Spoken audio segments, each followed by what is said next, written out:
అన్నదాత అన్నదాత మీ అన్నదాత చెమటోడ్చి ఆహారాన్నందించే రైతన్న అనునిత్యం నీ కండదండగా నిలిచే నేస్తం ఎవరన్నా అన్నదాత అన్నదాత మీ అన్నదాత.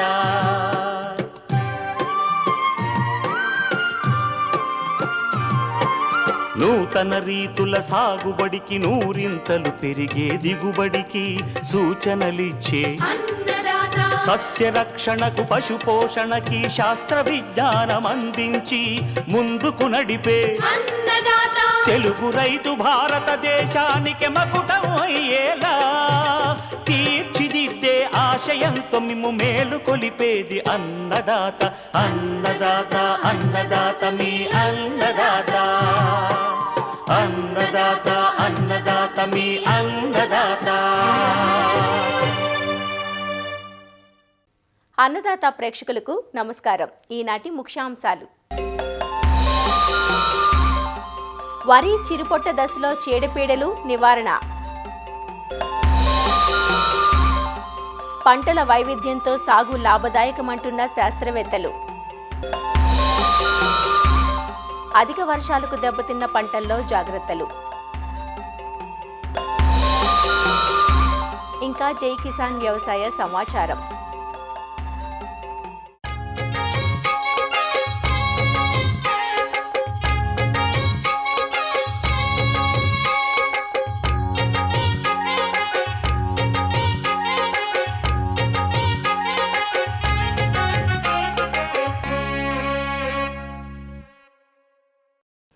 ఖరీఫ్ వరి పైరు ప్రస్తుతం చాలా ప్రాంతాలలో చిరుపొట్ట దశలో ఉంది. వరి పైరులో చిరుపొట్ట దశ చాలా కీలకమైన దశ. అయితే ప్రస్తుతం మారుతున్న వాతావరణ పరిస్థితుల్లో, అంటే పెరుగుతున్న ఉష్ణోగ్రతలు, హఠాత్తుగా కురుస్తున్న వర్షాలు, ఇవన్నీ పంటపై ప్రభావం చూపే ఆస్కారం ఉంటుంది. ముఖ్యంగా చీడపీడల ఉధృతి పెరిగే ప్రమాదం ఉంది. ప్రస్తుతం పైరును పాము పొడ, అగ్గి తెగులు, మానిపండు, సుడిదోమ ఆశించి నష్టపరుస్తున్నాయి. వీటిని సకాలంలో అరికడితే పైరు ఆరోగ్యంగా ఎదిగి అధిక దిగుబడులు పొందవచ్చునంటూ సస్యరక్షణ చర్యలను తెలియజేస్తున్నారు ఆచార్య ఎన్జీ రంగా వ్యవసాయ విశ్వవిద్యాలయం, శ్రీకాకుళం జిల్లా నైరా వ్యవసాయ కళాశాల విస్తరణ విభాగం అధ్యాపకులు డాక్టర్ డి చిన్నమనాయుడు. ఈ ఖరీఫ్ పంట కాలంలో అందరికీ తెలిసిందే, వరి ఒక ప్రధానమైన పంట. ఇప్పుడు చూస్తుంటే చిరుపొట్ట దశకు చేరుకునే దశలో ఉన్నాయి. కాబట్టి ఈ దశలో కూడా వరి పంటలో రకరకాల చీడపీడలు ఆశించి మరి పంటకి నష్టం కలుగు చేయడం అనేది జరుగుతుంటుంది. ఈ తెగుళ్ళు గనక చూస్తే ఈ చిరుపొట్ట దశకు చేరుకునేటప్పుడు మనకి పొడ తెగులు ఎక్కువగా ఆశిస్తున్నట్టు గత సంవత్సరాల తాలూకు అనుభవాలు మనకి తెలియజేస్తున్నాయి. ఈ పొడ తెగులు వచ్చినప్పుడు ఏంటంటే దుబ్బు కింద భాగంలో ఉన్నట్టు ఆకులు, కాండం మీద పొడపాము చర్మం మీద ఎలాంటి మచ్చలు ఉంటాయో ఆ విధమైన డాగులు కలిగిన మచ్చలు ఉంటాయి. దీనివల్ల కింద ఉన్న ఆకులు వడలిపోయినట్టు, వేలాడిపోయినట్టు అవుతుంది. దీనికోసం కూడా శిలీంద్రనాశినులు మనం చూసుకుంటే హెక్సాకొనజోల్ అనేటువంటి మందు 2 మిల్లీలీటర్లు 1 లీటర్ నీటికి చెప్పుని కలిపి పిచికారీ చేసుకోవడం కానీ, లేదా ప్రాపికొనజోల్ అయితే కనుక 1 మిల్లీలీటరు 1 లీటర్ నీటికి చెప్పుని కలిపి పిచికారీ చేయాలి. పిచికారీ చేసినప్పుడు మొక్కంతా బాగా తడిచేటట్టు పిచికారీ చేయాలి. అగ్గి తెగులు కూడా ఈ సందర్భంగా వస్తుంది. ఈ సమయంలో అగ్గి తెగులు వచ్చేటప్పుడు ఆకుల మీద జేగురు రంగు కలిగిన మచ్చలు, నూలికండ ఆకారం లేదా కన్ను ఆకారం మచ్చలు మనకి కనిపిస్తాయి. ఇది కనుక ఈ పిలక బాగా పెట్టి దశలో కనుక రైతులు అశ్రద్ధ చేస్తే తర్వాత మెడవిరుపుగా వచ్చేటువంటి అవకాశం ఉంటుంది. ఎక్కువగా ఏంటంటే మనకు వెన్ను తయారయ్యేటప్పుడు, పూత నుంచి వెన్ను తయారయ్యే సమయంలో మెడవిరుపుగా మనకి కనిపిస్తుంది. మెడవిరుపు వచ్చినటువంటి వెన్నులు కనుక చూస్తే అవి త్వరగా ఎండిపోయినట్టు ఆరిపోతుంటాయి. అంటే గింజల రంగు గోల్డ్ కలర్, అంటే ముందుగా బాగా తయారైపోయిన గింజ రంగుకి మారిపోతాయి, గింజ బరువు తగ్గిపోతుంది. కాబట్టి ఇది మెడవిరుపు తెగులు. కాబట్టి ఈ సమయంలో ఆకు మీద అగ్గి తెగులు ఉన్నా కానీ తదుపరి అది మెడవిరుపుగా మారేటువంటి అవకాశం ఉంటుంది. కాబట్టి ఈ తెగులు నివారణ కోసం, అగ్గి తెగులు నివారణకి మనం ఈ ట్రైసైక్లోజోల్ అనేటువంటి మందు అయితే కనుక 0.6 గ్రాములు 1 లీటర్ నీటికి చొప్పున పిచికారీ చేయడం కానీ, లేదా ఐసోప్రోథియోలిన్ అని చెప్పేసి మందు దొరుకుతుంది. అదైతే కనుక 1.5 మిల్లీలీటర్లు 1 లీటర్ నీటికి చొప్పున మనం పిచికారీ చేసుకోవాలి. అదేవిధంగా శిలీంద్ర తెగుల్లో మనకి ఎక్కువగా చూసుకుంటే కనుక మానిపండు తెగులు ఒకటి వస్తుంది. పూత దశ నుంచి వెన్ను తయారయ్యే సమయంలో మనకి మానిపండు తెగులు, అంటే వెన్నులో గింజల మధ్యలో నల్లటి అదేవిధంగా పసుపు రంగు సిద్ధ బీజాల తాలూకా ముద్దలు ముద్దలుగా కనిపిస్తాయి మనకి. దీనివల్ల ఏంటంటే గింజ తాలూకా నాణ్యత బాగా దెబ్బతింటుంది. ఇది కనుక మనం అశ్రద్ధ చేసామంటే వెన్నులో ఉన్న గింజలన్నీ కూడా రంగు మారిపోతాయి. తర్వాత అది విత్తనానికి ఎట్టి పరిస్థితులు కూడా పనికిరాదు. దీనికోసం ఏంటంటే మన నివారణ చర్యలో భాగంగా మనకి పూత వెన్నులు వస్తున్న 50% వెన్నులు వస్తున్నప్పుడు ఆ సమయంలోనే మధ్యాహ్న సమయంలో ఈ కాపర్ ఆక్సిక్లోరైడ్ మందు అయితే కనుక 3 గ్రాములు 1 లీటర్ నీటికి చెప్పిన పిచికారీ చేయడం కానీ, లేదా ప్రొపికొనజోల్ అనేటువంటి మందు అదే మందుని 1 మిల్లీలీటరు 1 లీటర్కి చెప్పిన కలిపి పిచికారీ చేయడం కానీ మనం చేయగలిగితే ఈ మానిపండు తెగులు కూడా సమర్థవంతంగా మరి నివారించబడుతుంది. ఇవి మనకి ప్రధానంగా ఏంటంటే తెగుళ్ళ విషయంలో పొడ తెగులు, అగ్గి తెగులు, మానిపండు తెగులు మనకి చిరుపొట దశ నుంచి గింజ తయారయ్యే దశలో కూడా ఎక్కువగా ఆశించి పంటకి నష్టం కలుగజేస్తుంది. ఇకపోతే మనకి ఈ చీడలు అంటే పురుగుల విషయానికి వచ్చేసరికి ప్రధానంగా మనకి ఈ వరి పంటలో ఈ చిరుపొట్ట నుంచి గింజ తయారయ్యే వరకు చూస్తే మనకి సుడిదోమ అంటాం. సుడిదోమ తలక లక్షణాలు కనుక రైతులు గమనిస్తే ఈ పొలంలో మీరు కనుక చూసినప్పుడు మధ్యలో 1-2 మొక్కలు ఎండిపోయినట్టు కనిపిస్తాయి.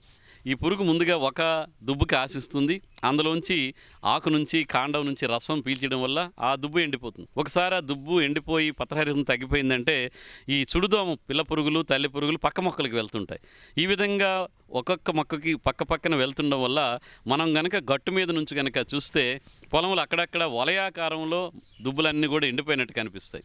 అంటే సుడులుగా ఎండిపోయినట్టు మనకి వరి పంట కనిపిస్తుంది. కాబట్టి దీన్ని మనం సుడిదోమ అని చెప్పేసి అంటాం. కాబట్టి రైతులు ఈ రసాయనాలు పిచికారీ చేయడం కన్నా సేద్య పద్ధతుల్లో కూడా కొద్ది మార్పులు చేసుకుంటే తప్పిస్తే ఈ సుడిదోమ అంత త్వరగా నివారించడం అనేది కష్టం అవుతుంది. దీనికోసం ఇప్పటి నుంచో రైతులకు చెప్తున్నాము. మనకి కాలిబాటలు నాట్లు వేసేటప్పుడు లేదా నాట్లు వేసిన తర్వాత అయినా కాలిబాటలు ఉంచుకోవాలి. ప్రతి 3 మీటర్లకి అడుగున్నర వెడల్పు కాలిబాటలు ఉంచాలని చెప్తున్నాం.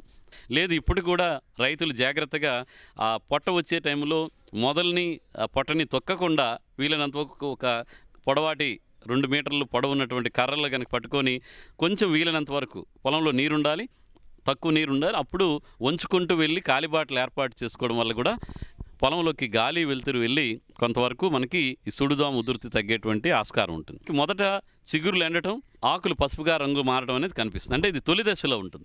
ఆ దశలో కనుక మనం సరైన నివారణ చర్యలు కనుక చేపడితే చాలా వరకు మనకి సుడిదోమను నివారించుకోవచ్చు. దానికి మొదటిగా ఏంటంటే బిఫ్రెఫ్యూజన్ అనేటువంటి మందు ఉంటుంది. 1.6 మిల్లీలీటర్ల బిఫ్రెఫ్యూజన్ 1 లీటర్ నీటికి చెప్పి కనుక మనం మొదట్లో పిచికారీ చేసుకుంటే అది పిల్ల పురుగుల మీద బాగా పనిచేస్తుంది. కాబట్టి ఈ తదుపరి పెద్ద పురుగులుగా మారడం అనేది జరగదు. కాబట్టి బిఫ్రెఫ్యూజన్ ఒకటి చాలా బాగా పనిచేస్తుంది. అదేవిధంగా పెక్సిలాన్ అని చెప్పేసి ఇది కొత్త కెమికలే, ట్రైఫ్లూమెజోపైరిమ్ అనే పేరుతో మార్కెట్లో దొరుకుతుంది. ఇది కూడా మనకేంటంటే 94 మిల్లీలీటర్లు 1 ఎకరానికి మనం పిచికారీ చేయాలి. ఇది కూడా చాలా బాగా పనిచేస్తుంది. ఇది మొదటి దశలో మనం లక్షణాలు గమనించిన వెంటనే కనుక ఈ పెక్సిలాన్ కానీ బిఫ్రెఫ్యూజన్ కానీ మనం పిచికారీ చేస్తే సుడిదోమ తాలూకా ఉధృతి మరి తగ్గడానికి ఆస్కారం ఉంటుంది. లేదు పిల్ల పురుగులు మనకు దుబ్బుకి గమనిస్తే 10 కన్నా ఎక్కువ ఈ సుడిదోమ పురుగులు ఉన్నాయనుకుంటే కనుక మనం డైనిటోఫ్యురాన్ అని అంటాం. ఇది మనం 80 నుంచి 100 గ్రాములు 1 ఎకరానికి 200 లీటర్ల నీటిలో కలుపుకొని పిచికారీ చేయడం అదొకటి బాగా పనిచేస్తుంది. ఇంకొంచెం ఉధృతి పెరుగుతుంది, వలయాలు పెరుగుతున్నాయి అనుకుంటే కనుక పైమిట్రిజన్ అని చెప్పేసి ఉంది. దీన్నే మనకు మార్కెట్లో చెస్ అని పేరుతో దొరుకుతుంది. ఈ మందు అయితే కనుక 120 గ్రాములు 1 ఎకరానికి 200 లీటర్ల నీటిలో కలిపి పిచికారీ చేయాలి. ఇది పిచికారీ చేసేటప్పుడు కూడా వీలైనంత వరకు మొక్క మొదల్లో పడేటట్టు పిచికారీ చేయడం వల్ల చాలా బాగా పనిచేస్తుంది.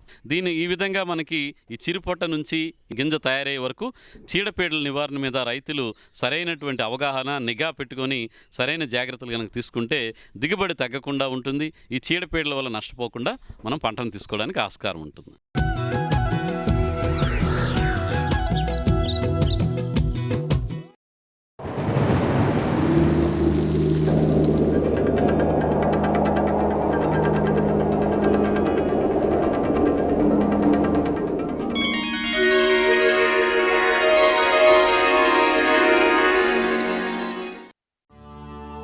అస్తవ్యస్త వాతావరణ పరిస్థితులు అన్నదాత కంటి మీద కునుకు లేకుండా చేస్తున్నాయి. వర్షాకాలం మొదట్లో అదనులో వర్షాలు లేక ఎదురుతెన్నులు చూసిన రైతులు ఆగస్టు మాసం నుంచి వరుసగా కురుస్తున్న వర్షాలతో బెంబేలెత్తిపోతున్నారు. ఇది చాలదన్నట్లు మూలిగే నక్కపై తాటిపండు చందంగా మొంతా తుఫాను రైతుల పాలిట శాపంగా మారింది. వేల రూపాయల పెట్టుబడులను, ఆరుగాల శ్రమను ఒక్క రోజులో తుడిచిపెట్టింది. చిరుపొట్ట దశ నుంచి గింజ పాలు పోసుకునే దశ వరకు ఉన్న వరి పైరును నేలపాలు చేసింది. అరటి, బొప్పాయి వంటి పండ్ల తోటలు, ఇతర ఉద్యాన పంటలు నేల కొరిగాయి. ఈ పరిస్థితుల్లో పాక్షికంగా దెబ్బతిన్న పంటలను కాపాడుకోవాలంటే కొద్దిపాటి సస్యరక్షణ చర్యలు చేపట్టాలంటూ పార్వతీపురం మన్యం జిల్లా ఉద్యాన కళాశాల అసిస్టెంట్ ప్రొఫెసర్ డాక్టర్ ఝాన్సీ రాణి, కృషి విజ్ఞాన కేంద్రం శాస్త్రవేత్త డాక్టర్ శ్రీనివాసరాజు రైతులకు సూచనలిస్తున్నారు. ఈ వరి పొలాల్లో ఎక్కువగా నీరు అనేది మొదటగా మనం ఎక్కువ శాతం నిల్వ ఉండకుండా చూసుకోవాలి. ఒకవేళ నీరు అనేది ఎక్కువ శాతం నిల్వ ఉన్నట్లయితే మోటార్ సహాయంతో లేక లోపలే కాలువలు తవ్వి నీటిని ఫస్ట్ బయటికి పంపించాలి. ఆ తర్వాత గింజ ఏర్పడే దశలో కానీ ఉన్నట్లయితే కంకిలో మొలకలు అనేది ఉన్నట్లయితే మనము 50 గ్రాముల ఉప్పుని 5 లీటర్ల నీటిలో కలుపుకుని పిచికారీ చేసుకోవాలి. దీన్ని ఇలా చేసుకున్నట్లయితే ఆ మొలక శాతం అనేది రంగు మారిపోయి నార్మల్గా ఉంటుంది. పాలు పోసే దశలో కానీ ఉన్నట్లయితే నీటిని అనేది నిల్వ ఉండకుండా చూసుకోవాలి. ఆ తర్వాత ఈ సమయంలో మనము మొక్కలకు అదనంగా యూరియా మరియు సూక్ష్మ ధాతువుల మిశ్రమాన్ని 5 గ్రాములు లీటర్ నీటికి కలిపి పిచికారీ చేసుకోవాలి. ఎక్కువగా అధిక వర్షాల తర్వాత మనకి తెగుళ్ళు చూసుకున్నట్లయితే బ్యాక్టీరియా ఎండాకు తెగులు, మాగుడు తెగులు, మానిపండు తెగుళ్ళు ఇవి ఎక్కువగా వస్తాయి. బ్యాక్టీరియా ఎండాకు తెగులు తగ్గించడం కోసము plantamycin 1 millilitre plus copper oxychloride 2-3 రోజుల వ్యవధిలో ఒకసారి పిచికారీ చేసుకోవాలి. తర్వాత మానిపండు తెగుళ్ళు వీటి నివారణ కోసము ప్రొపికోనజాల్ 200 మిల్లీలీటర్లు నీటికి కలిపి పిచికారీ చేసుకోవాలి. మాగుడు తెగుళ్ళు తగ్గించడం కోసము హెక్సాకొనజోల్ 400 మిల్లీలీటర్ల నీటికి కలిపి పిచికారీ అనేది చేసుకోవాలి వారం రోజుల వ్యవధిలో. ఈ జాగ్రత్తలు పాటించినట్లయితే మనము అధిక వర్షాల నుంచి ముప్పుని తగ్గించుకోవచ్చు. ఈ ఉద్యాన పంటలో ముఖ్యంగా ఈ కూరగాయ పంటలో కానీ అదే పొలాల్లో కూడా ఈ తీవ్రత మనకి ఎక్కువగా గమనించవచ్చు. ఈ నీరంతా కూడా తోటల చుట్టూ చేరి వేరు వ్యవస్థను చాలా ఇబ్బంది పడుతుంది. అరటిలో చూసుకున్నట్లయితే 4 నుంచి 5 రోజులు ముంపు గురయ్యి 3 నుంచి 4 అడుగుల లోతులో మనకు నీరు ఉండిపోయినట్లయితే 3 నెలలు ఉన్న వయసులో ఉన్న అరటి చెట్లు అన్నీ కూడా ఆ వేరు వ్యవస్థ మొత్తం కుళ్ళిపోయి ఇంకా అది ఎందుకు పనికి రాకుండా నీరు తీసేసినా కూడా మనకు తర్వాత తీసినా ఉపయోగం లేకుండా ఉంటుంది. కాబట్టి ఎంత తొందరగా వీలైతే అంత తొందరగా దాన్ని మరి బయటకు పంపించేది అతి ప్రధానమైన మనం చేయాల్సిన పని. తర్వాత ఏంటి, ఎంత తొందరగా మనకి సైక్లోన్ అనేది రిసైడ్ అవుతుందో, ఎప్పుడైతే పోతుందో ఇమ్మీడియట్గా మనము గుబ్బులుగా చేసుకొని ఆ మొక్కకు మళ్ళీ వేరు వ్యవస్థకి మళ్ళీ గాలి అందే విధంగా చొరబాటు విధంగా చేసి మనం చేయాల్సింది అతి ప్రధానమైనది. సిఫార్సు చేసిన ఎరువుల్లో ఏంటంటే ఒక 10 నుంచి 20% ఎక్కువ ఎరువులను ఇలాంటి సందర్భంలో వేసుకోవడం అనేది అతి ప్రధానమైనది. అది భూమిలో వేసుకోవాలి. ఈ గుప్పు తవ్విన తర్వాత ఎరువులు వేసిన తర్వాత ఇమ్మీడియట్గా మనం చేయాల్సింది ఏంటంటే ఒక 5 గ్రాములు యూరియా, అదేవిధంగా ఒక 13,045 అనుకుంటామో దీన్ని ఒక 10 గ్రాములు 1 లీటర్ నీటికి రెండింటిని కలిపి ఇమ్మీడియట్గా మనం పిచికారీ చేసుకోవాలి. ఇది చేసిన 3 రోజుల తర్వాత ఇమ్మీడియట్గా ఈ సూక్ష్మ పోషకాల లోపల కూడా మనం నివారించడానికి ఏం చేస్తామంటే ఈ ఫార్ములా 4 లేదా ఫార్ములా 6 అనే మందును మనం 2 నుంచి 3 గ్రాములు 1 లీటర్ నీటికి పిచికారీ చేసినట్లయితే చాలా వరకు అంటే మొక్క ఆ భూమి నుంచి తీసుకునే లోపు ఆకు ద్వారా మనం ఈ సూక్ష్మ స్థూల పోషకాలు మనం పంపించినట్లయితే చాలా వరకు మనకు ఉపయోగపడుతుంది. ఎక్కడైతే ఆకుమచ్చ తెగులు శిలీంధ్రం వల్ల వస్తుందో, అదేవిధంగా బ్యాక్టీరియల్ వస్తుందో అలాంటి కంబైన్డ్ పంటలకు అన్నిటికి కూడా మనం కాపర్ ఆక్సీక్లోరైడ్ 3 గ్రాములు 1 లీటర్ నీటికి, దాంతోపాటు స్ట్రెప్టోసైక్లిన్ మందు 0.1 గ్రాము లీటర్ నీటికి కలిపి మనం పిచికారీ చేసుకోవాలి. ఎక్కడైతే ఓన్లీ శిలీంధ్రం వల్ల మనకి ఎక్కువ ప్రభావం ఉందో అలాంటి ప్లేస్లో అలాంటి ఆకుమచ్చ తెగులకి ఏం చేస్తామంటే రెడోమిల్ ఎంజెడ్ మందు 2 గ్రాములు 1 లీటర్ నీటికి కలిపి మనం పిచికారీ చేసుకోవాలి. దాంతోపాటు వేరుకుళ్ళు తెగులు నివారించుకోవడానికి మనం ఏం చేస్తామంటే ఈ కాపర్ ఆక్సైడ్ మందు 3 గ్రాములు 1 నీటికి, అదేవిధంగా స్ట్రెప్టోసైక్లిన్ సల్ఫేట్ మందు 0.1 గ్రాము 1 లీటర్ నీటికి రెండింటిని కలిపి మనం మొదల్లో మనం డ్రింక్ చేసినట్టయితే చాలా వరకు భూమిలో మనకి వేరుకుళ్ళని ఏర్పాటు చేసే తెగుళ్ళన్నీ కూడా మనం సమర్థవంతంగా నివారించవచ్చు.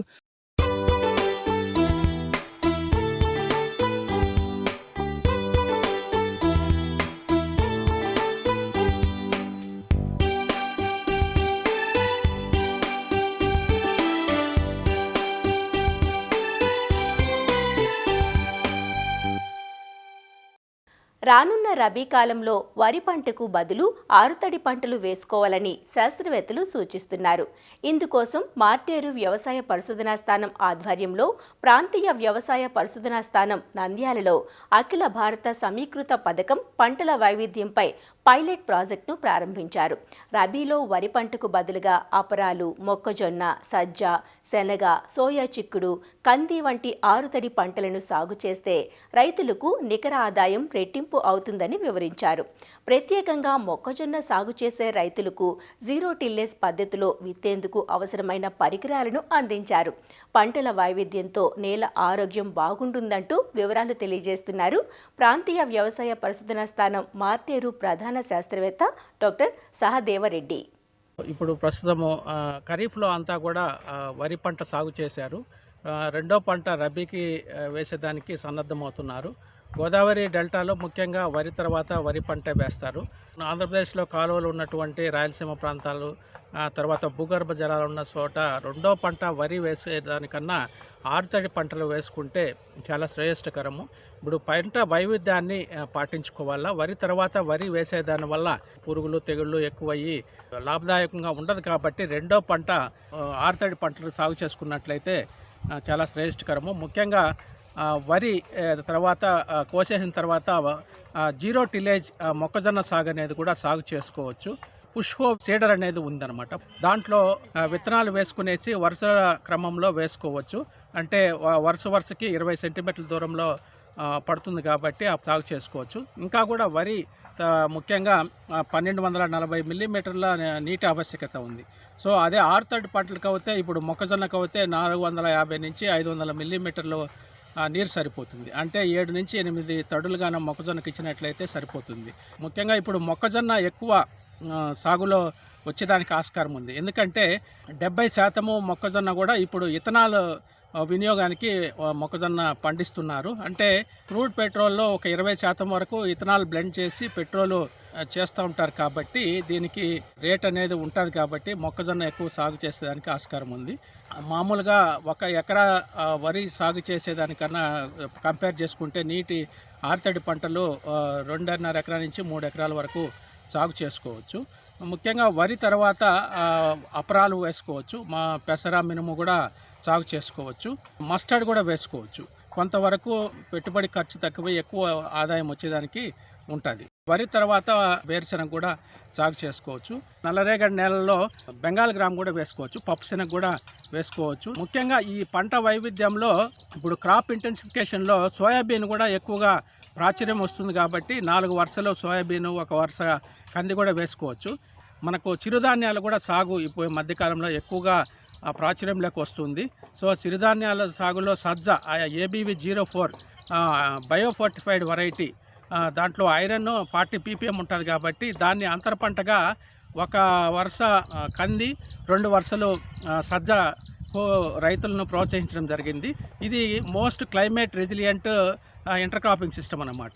ఒకవేళ ఎక్కువ వర్షాలు వచ్చినా కానీ, ఒక పంట నష్టపోయినా కానీ రెండో పంట నుంచి ఆదాయం వస్తుంది. కాబట్టి రైతులందరూ కూడా అంతర పంటల సాగు విధానాన్ని సాగు చేయాలని చూస్తున్నాను. అదే కాకుండా కూడా రెండో పంటను వరి కాకుండా ఆరుతడి పంటలు సాగు చేయాలని రైతులంతా కోరుకుంటున్నాను. అఖిల భారత సమీకృత పథకం కింద నంద్యాల జిల్లాలో పంటల వైవిధ్య పథకం అనేది పైలట్ ప్రాజెక్టుగా చేపట్టడం జరిగింది. ఈ ప్రాజెక్టులో ముఖ్యంగా రైతులు సాగు చేస్తున్నటువంటి సాంప్రదాయ పంటలు, అంటే వరి కానివ్వండి, ఈ పంటలు ఏవైతే ఎక్కువ నీరు అవసరమయ్యి ఎక్కువ పంట కాలం ఉన్నటువంటి ఈ పంటలకు బదులుగా ప్రత్యామ్నాయంగా వైవిధ్యమైనటువంటి పంటలు మొక్కజొన్న, సజ్జ, సోయాబీన్ వంటి పంటలను రైతులకు ఆశావహంగా చేయడం కోసము ఈ పథకం కింద చేపట్టడం జరిగింది. ఇందులో భాగంగా రైతులకు ఈ పథకం కింద చేపట్టవలసినటువంటి పంటల సాగుపై అవగాహన కార్యక్రమం చేసి, అదేవిధంగా వారికి ఈ మొక్కజొన్న విత్తనాన్ని కూడా పంపిణీ చేయడం జరిగింది.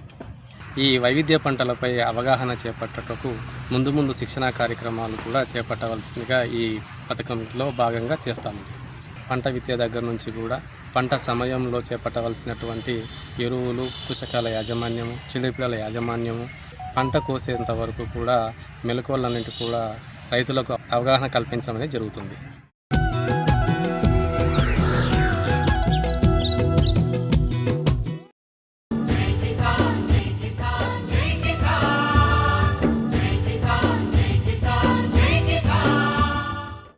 వ్యవసాయ సమాచారం ఇప్పుడు జై కిసాన్లో చూద్దాం. మొంతా తుపాను ప్రభావంతో ఉత్తరాంధ్ర చిగురుటాకులా వణికిపోయింది. చేతికొచ్చిన పంట నోటికందకుండా పోయింది.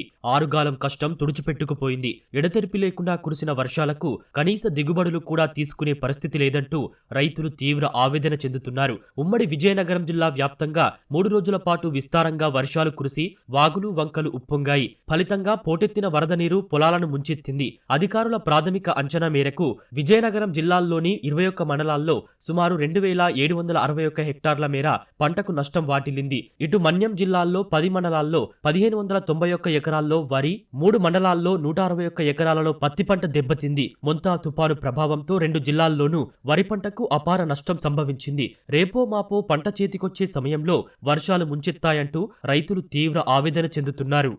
అరెకరం సాబోడిపోయిందండి సాంబా మైసూర్. ఇంత నీరు ఉంది, మరి అది పనికే రాదు. మరి పంట పరిస్థితి ఏడంతే మరి ఏడ్చేద్దండి. మరి పోయినట్టే, మరి మేమే నష్టపోతాం. గడ్డి పనికి రాదండి, అది అసలు ఎందుకు పని రాదు, ధూళైపోద్ది గడ్డి. ఈ ముంతా తుఫాన్ కారణంగా సుమారు 70 ఎకరాల వరకు ముంపుకు గురవడం జరిగింది. గత 3 రోజుల నుంచి కురుస్తున్న వానలకు బీటీ రోడ్లు అవనియండి, పొలాలు అవనియండి, మొత్తం నీటి ప్రవాహంతో నిండిపోయి ఉంది. చివరి స్టేజేనండి, మహా అయితే ఒక 15 డేస్లో పంట చేతికి రావాలి. ఆ టైంలో ఇలా జరగడం దురదృష్టం. అది సుమారు 70 ఎకరాల వరకు మునిగిపోయిందండి. యాక్చువల్గా ఈ తుఫాన్ రాకపోతే 15 రోజులు పంట పండి శుభ్రంగా ఇంటికి వచ్చేదండి. ఇది మునిగిపోయింది. ఈ వర్షం తగ్గిన తర్వాత ఎన్ని బరువు అయిపోయిన తర్వాత చేను పడిపోద్దేమో తెలియదండి. చేను వాలిపోయింది అనుకోండి, వాలిపోతే భూమిని వాటర్ పట్టద్ది. వాటర్ పట్టేస్తే ఇంకా అసలు తేవడం కూడా కష్టం అండి దాన్ని. మొంతా తుపాను ఇటు కూరగాయల రైతులను తీవ్రంగా దెబ్బతీసింది. మిరప, వంగ, బెండ, చిక్కుడు, కాకర ఇలా ఏ పంట చూసినా నీట మునిగిన పరిస్థితి. పంటలన్నీ పూత కాత దశలో ఉండగా తుపాను ప్రభావంతో వర్షాలు ముంచెత్తాయి. దీంతో పూత పిందె నేలరాలిపోవటమే కాకుండా వేర్లు కుళ్లిపోతున్న పరిస్థితి. పొలాల నుంచి వరద నీరు తగ్గినా మొక్కలు బతికే అవకాశం లేదంటూ రైతులు కన్నీరు మున్నీరవుతున్నారు. ఇంచుమించు ఎకరానికి ఒక 50,000 వరకు పెట్టుబడి, పశువులు ఎరువు, దుక్కులు, గెత్తము, పిండ్లు అన్నీ వేసి పంట మరొక 30-40 రోజుల్లోనే పంటకు చేతికి వస్తుందండి. పంట ముంతా తుఫాన్ ప్రభావం వల్ల ఏరు మొత్తం కుళ్ళిపోయింది. ఇంకా అలాగా ఎండ ఇలా కాయగానే మొత్తం మూలైపోద్ది. మిరపేసి ఇంచుమించు 45 రోజులు అవుతుందండి. మరొక 30 రోజుల్లో పంట తీసుకొస్తేప్పుడు ముంతా తుఫాను వల్ల ఏకంగా పాడైపోయిందండి. వేరు కుళ్ళిపోయి నీరంతా చేరిపోయి చేతికొచ్చిన పంట పోయిందండి. వర్షానికి కుళ్ళిపోయి అలా చచ్చిపోయిందండి. ఇలాగ అన్ని ఎరువులు పెట్టాం, ఏది మాకు ఇప్పుడు ఫలితం రాలేదు. ఒక 60,000 చిల్లర పెట్టాం పెట్టుబడి. మిరప ఒక 1/2 ఎకరం వేసాం సార్, వంగ ఒక 1/2 ఎకరం వేసాం సార్, బెండ ఒక 30 సెంట్లు వేసాం సార్, కాలీఫ్లవర్ ఒక 30 సెంట్లు వేసాం సార్, టమాటా ఒక 30 సెంట్లు వేసాం సార్, బోల్డ్ మదుపులెట్టి అన్నీ చేసాం సార్. అన్నీ కూడా శుభ్రం పాడైపోయాయి సార్. పంట నష్టం అంచనాలను త్వరితగతిన పూర్తి చేసి పరిహారం అందే విధంగా చర్యలు చేపట్టాలంటూ బాధిత రైతులు విజ్ఞప్తి చేస్తున్నారు. మోంతా తుపాను కారణంగా దెబ్బతిన్న పంట పొలాల వివరాలను నమోదు చేయటానికి ఆంధ్రప్రదేశ్ రాష్ట్ర ప్రభుత్వం ఆదేశాలు జారీ చేసింది. పొలాల్లో వరద నీరు తగ్గుముఖం పట్టినందున తక్షణమే క్షేత్రస్థాయి సిబ్బంది పొలాలను పరిశీలించాలని ప్రభుత్వం సూచించింది. ఈ మేరకు 33% పైగా దెబ్బతిన్న పంటల వివరాలు నమోదు చేయటం ప్రారంభమైంది. ఈ వివరాలను సాధ్యమైనంత తొందరగా పూర్తి చేయాలని అధికారులకు ఉత్తర్వులు అందాయి. గుంటూరు జిల్లాలో ఇప్పటికే పంట నష్టం అంచనాలను వేగవంతం చేసినట్లు వ్యవసాయ అధికారులు తెలియజేశారు. 1-2 రోజుల్లో నమోదు ప్రక్రియ పూర్తి చేస్తామన్నారు. ప్రక్రియను త్వరితంగా చేపట్టేందుకు ఉన్నతాధికారులు క్షేత్రస్థాయిలో పరిశీలన చేస్తున్నారు. ప్రభుత్వం ఎన్యూమరేషన్ ఈ పంటలు ఏదైతే డ్యామేజ్ ఉందో డ్యామేజ్ ని ఇమీడియట్ గా కంప్లీట్ చేయమని చెప్పేసి చెప్తా ఉంది. నిన్న మొన్నటి నుంచి కూడా ఆర్ఎస్కే సిబ్బంది ఎవరైతే ఉన్నారో వారందరూ కూడా పొలాల్లో తిరిగి డ్యామేజ్ అంతా అసెస్ చేసుకున్నారు. అదంతా కూడా మరి ఈ రోజు ఎయిమ్స్ యాప్ అని చెప్పేసి ఆ యాప్ లో నిష్పక్షపాతంగా ఎంటర్ చేస్తూ ఉన్నారు. నిన్న మొన్న కొంచెం వర్షాలు తగ్గటం వల్ల డ్రైనేజ్ వ్యవస్థ కూడా కొంచెం బాగానే ఉండడం వల్ల కొంత లాగడం అయితే జరిగింది. కొన్ని పంటలు ఏదైతే ఉన్నాయో 33% కంటే ఎక్కువ మినుపు పంట డ్యామేజ్ అయింది. ఎందుకంటే అంతా కూడా ఫ్లవరింగ్ స్టేజ్లో ఉంది. ఈ ఫ్లవరింగ్ స్టేజ్లో ఉన్నప్పుడు వర్షం పడినప్పుడు పుప్పొడంతా రాలిపోద్ది కాబట్టి క్రాప్ డ్యామేజ్ కింద వచ్చి ఎట్టి పరిస్థితుల్లో ఒక గింజ కూడా వచ్చే పరిస్థితి ఉండదు. మినువులు ఏదైతే ఉందో అది ఆల్రెడీ ఎన్యూమరేషన్ చేస్తూ ఉన్నారు. అలాగే కొన్ని చోట్ల ప్రతి కూడా కొంత సబ్మర్జెన్స్ జరిగింది. ఎందుకంటే కొన్ని కాలువల పక్కనే కొంచెం వాటర్ చేరటం వల్ల సబ్మర్జెన్స్ జరిగి తర్వాత ఎనండేషను 2 రోజులు ఉండటం వల్ల అవి కూడా చనిపోయే పరిస్థితి ఉన్నాయి. కాబట్టి దానికి కూడా క్రాప్ ఎన్యూమరేషన్ ఆల్రెడీ చేస్తున్నారు. ఈ జిల్లాలో సుమారుగా ఈ జిల్లాలో మొత్తం ఒక 9 మండలాల మీద ఎఫెక్ట్ పడింది. ప్యాడీ కూడా ఉంది. అయితే కొంత ఈరోజు నిన్న వర్షం పడలేదు కాబట్టి కొంత రికవరీ అయ్యే అవకాశాలు ఉన్నాయి. దానికి కూడా రైతులందరినీ కూడా మేము చెప్పేది ఏంటంటే వరి పొలంలో ఎక్కడన్నా కొంచెం వంగినాటిని 4-5 కంకులు కలిపి కట్టుకున్నట్లయితే అవి మళ్ళీ కొంత ఈల్డ్ వచ్చే అవకాశం ఉంటుంది. మరిన్ని విభిన్న అంశాలతో రేపటి అన్నదాతలో మళ్ళీ కలుసుకుందాం. నమస్కారం. అన్నదాతలు తమ సందేహాలు, సమస్యలను 18004254085 టోల్ ఫ్రీ నంబర్లో ఉదయం 10 నుంచి 11 గంటల మధ్య పని దినాలలో సంప్రదించగలరు. ఈ కార్యక్రమాన్ని యూట్యూబ్లో www.youtube.com/annadata ETV లింక్ ద్వారా వీక్షించవచ్చు.